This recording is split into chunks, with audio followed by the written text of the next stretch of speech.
नमस्कार, आप देख रहे हैं बीआरजी न्यूज। खबरों की शुरुआत करते हैं गुजरात में लगातार हो रही बारिश से। जी हां, गुजरात के अमूमन हरेक जिलों में लगातार बारिश दर्ज की गई है। हमारे पास जो तस्वीरें आई हैं वो कच्छ, गिर सोमनाथ और द्वारका से आई है, जहां पे वो तस्वीरें बयां करती है कि किस तरह से बारिश की वजह से पानी पानी हो गया है। गुजरात के लिए सावन से ज्यादा भादो माह में मेघों की मेहर रही। भादो के सिर्फ 20 दिनों में ही 338 मिलीमीटर बारिश हो गई। भादो के 12 दिन यानी कि 12 से 23 अगस्त के बीच 726 मिलीमीटर बारिश दर्ज की गई है। ये तस्वीरें द्वारका की है, जहां द्वारकाधीश जगत मंदिर से गोमती नदी में बारिश का पानी तेज बहाव से बह रहा है।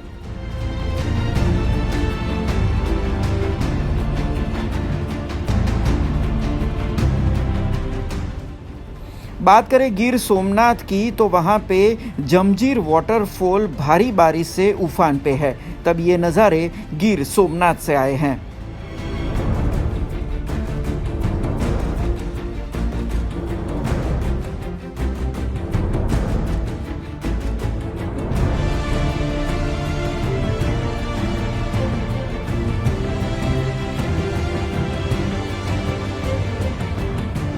इस नज़ारे को देख के आप सोच नहीं पाएंगे कि ये कच्छ का सफ़ेद रण है। जी हाँ, लगातार बारिश से कच्छ के वाइट डेजर्ट में पूरा पानी भर गया है। यहाँ करीबन 472 मिलीमीटर बारिश दर्ज की गई।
कोरोना संक्रमण के साए के बीच आज पूरे राज्य में गुडसेट के इम्तिहान हुए। परीक्षा केंद्रों में छात्रों को जाने से पहले थर्मल स्क्रीनिंग और सैनिटाइजेशन की प्रक्रिया से गुजरना पड़ा। साथ ही में क्लासरूम में छात्रों को सोशल डिस्टेंसिंग के साथ बैठ के ये इम्तिहान देने पड़े। Gujarat secondary and higher secondary education board के कॉमन इंटेंस टेस्ट 2020 की परीक्षाएं आज पूरे राज्य में आयोजित की गई है। इस इम्तिहान के लिए 1,25,781 उम्मीदवारों ने आवेदन किया था, जिनमें से 49,888 मेडिकल स्ट्रीम के लिए हैं और 75,519 गैर मेडिकल स्ट्रीम के लिए परीक्षाएं दे रहे हैं। कोरोना महामारी के बीच गुडसेट की परीक्षाओं की तारीखों में लगातार बदलाव आए हैं और आखिरकार आज ये इम्तिहान हो रहे हैं। छात्रों को परीक्षा केंद्रों में जाने से पहले थर्मल स्क्रीनिंग और हैंड सैनिटाइजर की प्रक्रिया से गुजरना पड़ा था। साथ ही में एक बेंच पर एक ही छात्र समेत सोशल डिस्टेंसिंग का भी खास ख्याल रखा गया। इस वर्ष छात्र कोरोना महामारी के साए में ये परीक्षाएं दे रहे हैं, तब इन परीक्षाओं के परिणाम पे सबकी नज़र रहेगी। ગુજકેટની એક્ઝામ આપવા આવ્યો છું 12th પછીની ને હવે જાઉં છું અરે ફિઝિક્સ કેમેસ્ટ્રી અને મેથ્સ।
पूर्व केंद्रीय मंत्री अरुण जेटली की आज पहली पुण्यतिथि है। उनकी इस पुण्यतिथि पे अरुण जेटली के राजनीतिक यात्रा की कुछ पल दिखाते इस वीडियो के जरिए हमने उन्हें श्रद्धांजलि दी है।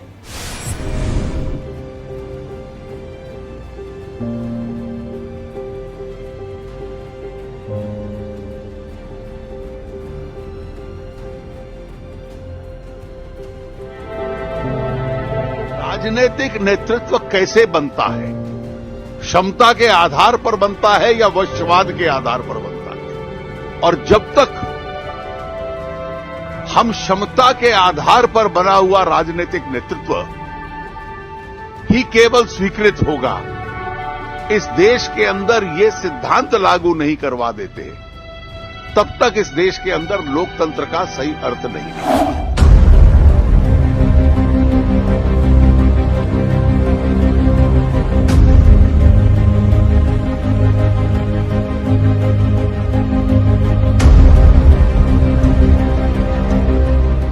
Old India was economically fragmented.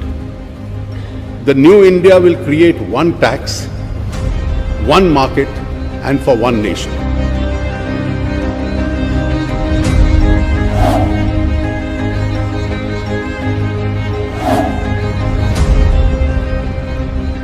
संसद के अंदर एक जागरूक सांसद, एक ओजस्वी वक्ता और देश के हित के मुद्दों को पार्टी लाइन से ऊपर उठाकर कैसे देश के मुद्दे बना सकते हैं, इसका उदाहरण अरुण जी ने हम सब के सामने रखा है। मन मस्तिष्क पूरी तरह देश के लिए, देश के उज्जवल भविष्य के लिए रम गया था। उसी में वो रम्माण थे, उसी में वो खोए हुए थे और शायद यही उनकी ऊर्जा थी, यही उनका सामर्थ्य था।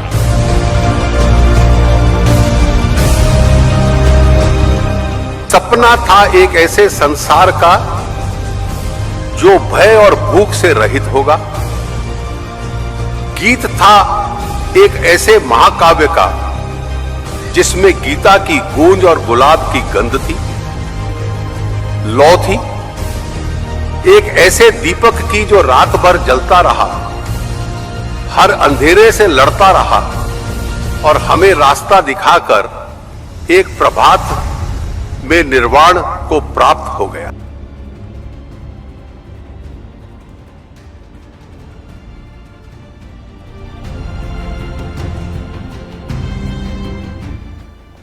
कोरोना संक्रमण के बीच इन दिनों गणेश उत्सव चल रहा है।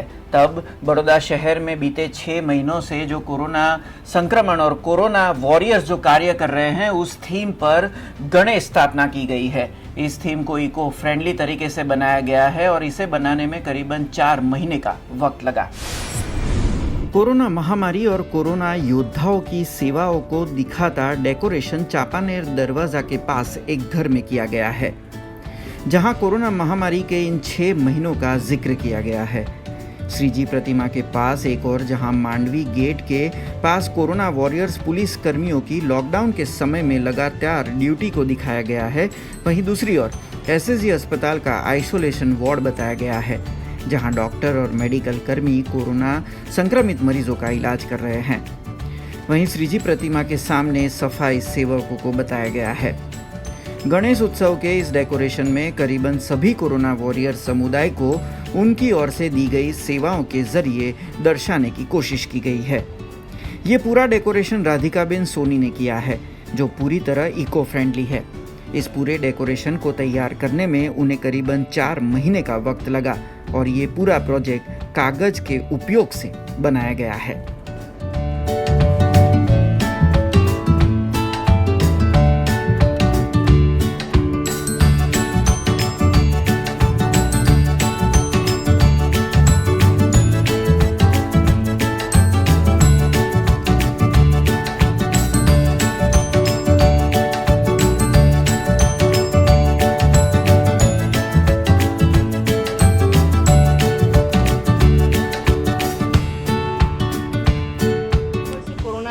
ડેકોરેશન કર્યું છે. એમાં એક બાજુ અમે માળીનું દ્રશ્ય બતાવ્યું છે જેમાં પોલીસે જે કામગીરી કરી છે લોકડાઉન દરમિયાન એ બતાવી છે, જ્યારે બીજી બાજુ આઇસોલેશન વોર્ડ ઊભું કર્યું છે SSGનું, એમાં જે ડૉક્ટરની કામગીરી છે એ બતાવી છે, વચ્ચે સફાઈ કામદાર બનાવ્યા છે. આ બધું ઇકો ફ્રેન્ડલી છે.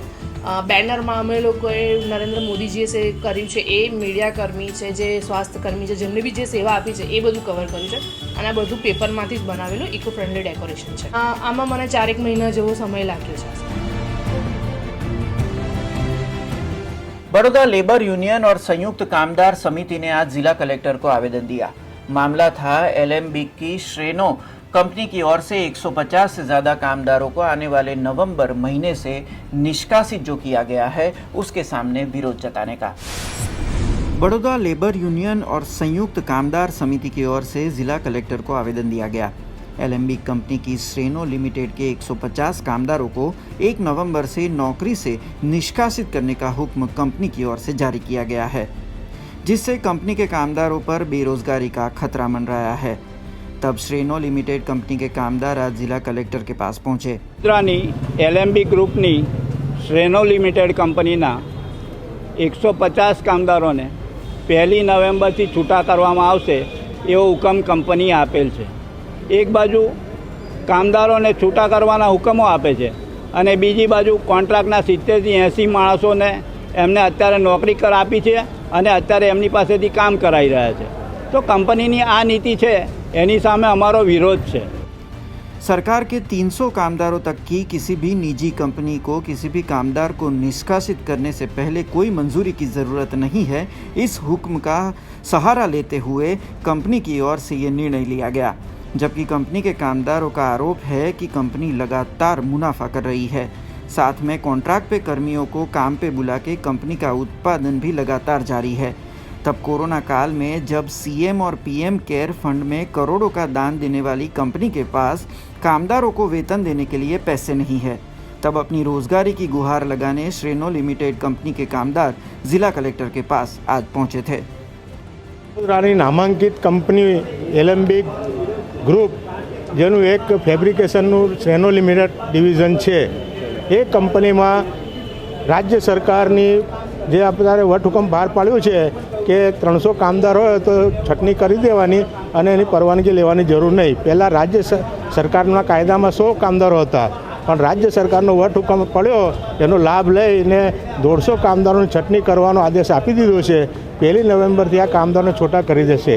આ કંપનીએ પીએમ કેર ફંડ જે અત્યારે કોરોનાનો ચાલ્યું છે એમાં 15 કરોડ રૂપિયાનો ફાળો આપ્યો છે.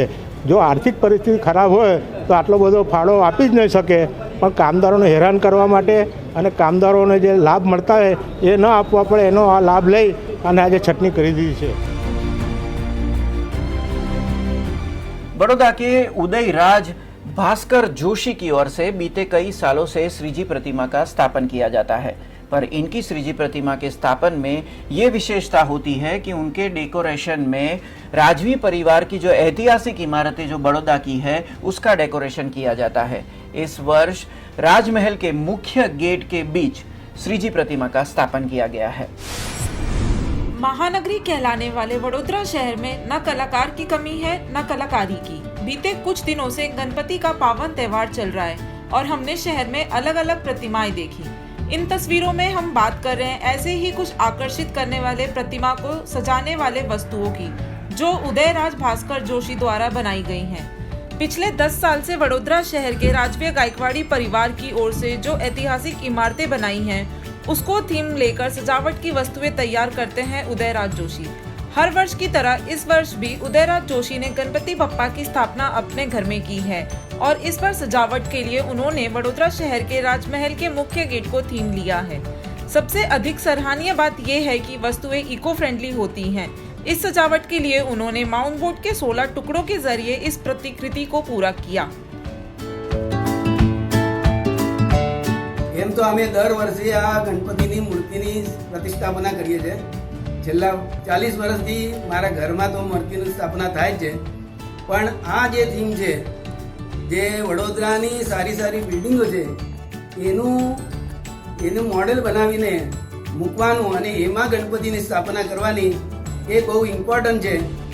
એનું એક કારણ એવું છે કે આપણે ઘરમાં રહીએ છીએ અને ઘરમાં વ્યવસ્થિત ફર્નિચર રાખીએ છીએ, રંગરોગાટ કરીએ છીએ, વ્યવસ્થિત પડદાઓ લગાય છે. પછી ભગવાન આવે તો ભગવાનની માટે કેમ નહીં સારું બિલ્ડિંગ થાય એ દૃષ્ટિએ હું આ દર વર્ષે એ બિલ્ડિંગ બનાવું છું. આમાં માઉન્ટ બોર્ડ કરીને એક પુઠ્ઠો આવે છે, એના લગભગ 15 થી 16 પુઠ્ઠાઓનું આ મોડેલ બનાવેલું છે. અને પ્લસ બીજા પેપર્સ હોય છે. બીજું એવું કે આ જે કલશ છે, કલશની ઉપર જે સોનેરી છે એ આપણા જે લટકણ જે આવે છે, નવરાત્રમાં છોકરીઓ લટકણો બનાવે છે, એની બધી એના બધા ઓર્નામેન્ટ્સ છે અને એનો ઉપયોગ કરીને એ બનાવેલું છે. गणेश उत्सव के दौरान बड़ौदा शहर में इको फ्रेंडली तरीके से नागरिक अपने अपने घरों में गणेश प्रतिमा का स्थापन करते हैं. मांजलपुर विस्तार में पार्थ पटेल ने इस साल गुड़ और गेहूं के लोट के जरिए बनाए गए श्रीजी प्रतिमा का स्थापन किया है. बड़ौदा में इस वर्ष नागरिक अपने घरों में भिन्न डेकोरेशन के जरिए गणेश उत्सव मना रहे हैं. मांजलपुर विस्तार में रहते पार्थ पटेल ने इस वर्ष गुड़ से गणेश प्रतिमा का निर्माण किया है. पार्थ पटेल भगवान गणेश के प्रिय वस्तुओं के जरिए प्रतिमा का निर्माण बीते 5 सालों से करते आए हैं. सिंदूर, हल्दी, गेहूं, सुपारी और गुड़ ये सभी गणपति बप्पा की प्रिय खाद्य सामग्री मानी जाती है. तब इस वर्ष गुड़ के गणेश जी का निर्माण और स्थापन पार्थ पटेल ने अपने घर में किया है. इको फ्रेंडली गणेश प्रतिमा के निर्माण हेतु अब नागरिकों में जागरूकता बढ़ी है. तब गणेश भक्ति और वो भी प्रकृति की सुरक्षा के साथ की जाती है. पार्थ पटेल को गुड़ की गणेश प्रतिमा के निर्माण में करीबन 5 दिन लगे थे. तब गुड़ और गेहूं के लोट से इको फ्रेंडली गणेश प्रतिमा की स्थापना इस साल की गई है.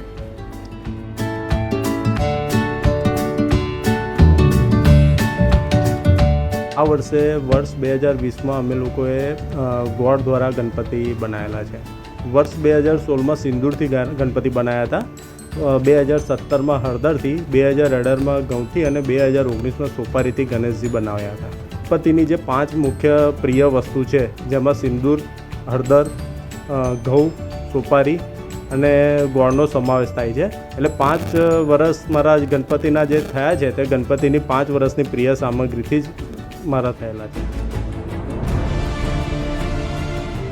बड़ौदा शहर के एसएसजी अस्पताल में वन स्टॉप सखी सेंटर जो चल रहा है उसके महिला कर्मी आज जिला कलेक्टर कार्यालय पहुंचे, जहां पे उन्होंने आवेदन दिया. आवेदन में करीबन 4 महीने की बकाया वेतन के साथ जो 13 महिला कर्मियों को नोटिस दिए बिना निष्कासित कर दिया गया है उसकी शिकायत की. बड़ोदरा शहर के जाने माने एसएसजी अस्पताल में आरमो बिल्डिंग के 2nd फ्लोर पे बड़ोड़ा विभाग का वन स्टॉप सखी सेंटर स्थित है. ये कार्यालय महिलाओं पे हो रहे किसी प्रकार के भी अपराध के खिलाफ कदम उठाने हेतु बनाया गया था.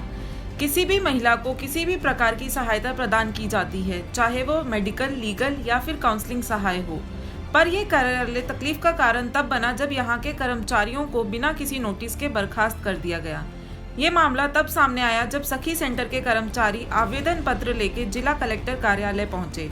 उनका कहना है कि वो इस सेंटर में 28 नवंबर 2019 से कार्यग्रस्त हैं और 28 जुलाई 2020 को उन्हें बिना किसी नोटिस के बर्खास्त कर दिया गया. इतना ही नहीं, उनके पिछले 5 महीने का वेतन और टीए डीए अलावेंस भी बकाया है. कर्मचारियों का कहना है कि शोषण से महिलाओं को बचाने वाला कार्यालय यह कदम उठा के उनके ही शोषण का कारण बन गया. वन स्टॉप सखी सेंटर में बरोड़ा ओएससी 28 नवेम्बर 2019 थी लईने अमे लोकोए वर्कआउट 8 महीना 28/7/2020 सुधी वर्कआउट करेलू है. अमोने कोईपण जाण कर्या वगर अचानक चालू शिफ्टे 28 तारीखना 28 जुलाईना अमे साँजे 6 वागे जाण अचानक करीने छूटा करवामां आवेला छे. अमारो एनजीओ थ्रू जे वड़िया महिला અને બાળ વિકાસ વડિયા અમરેલી દ્વારા જે એનજીઓ સંચાલિત અમને જે પગાર કરવામાં આવતો હતો તે 5 મહિનાનો પગાર પેન્ડિંગ છે. દરેક કર્મચારીનું કાંઈ ને કાંઈ રીતે એમનું જે ટીએડી અલાઉન્સ છે જે અમે લોકો સખી વન સ્ટોપ સેન્ટરમાં જે ઘરેલું હિંસા પીડિત બહેનો પાછળ અમે લોકોએ જે ખર્ચ કરેલો છે તે પણ હજુ અમારો બાકી છે, પેન્ડિંગ છે. એટલે અમારી માંગ એટલી જ છે કે અમને 5 મહિનાનો પગાર જે અમે કપરી પરિસ્થિતિ લોકડાઉનની અંદર જે કોરોનાની પરિસ્થિતિમાં અમે લોકોએ જે કામ કરેલું છે, અમે એ ટાઈમે કોઈ અમને વાહન વ્યવહાર નથી સગવડતા, તો અમે અમારા ઘરેથી 3 કિલોમીટર સુધીને ચાલીને આવેલા છે. એવી પરિસ્થિતિમાં અમે જોબ કરેલી છે અને અમને અમારો મહેનતનો પગાર અમને જોઈએ છે. તેથી અમારી માંગ એટલી જ છે કે અમને અચાનક જે જોબમાંથી કાઢેલા છે, નવી પરિસ્થિતિમાં અમને બીજે કોઈ પણ જગ્યાએ અત્યારે જોબ મળતી નથી. કારણ કે એક જ રીઝન છે કે ઓએસસીમાંથી તમે નીકળેલા છો, તો આ જ સ્ટાફને ફરીથી અમને અંદર લેવામાં આવે તેવી અમારી અપીલ છે.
ऐसी ही ताज़ा तरीन खबरों से अपडेट रहने आप हमें YouTube, Facebook, Instagram और Twitter पे सब्सक्राइब, लाइक और फॉलो करना ना भूलें।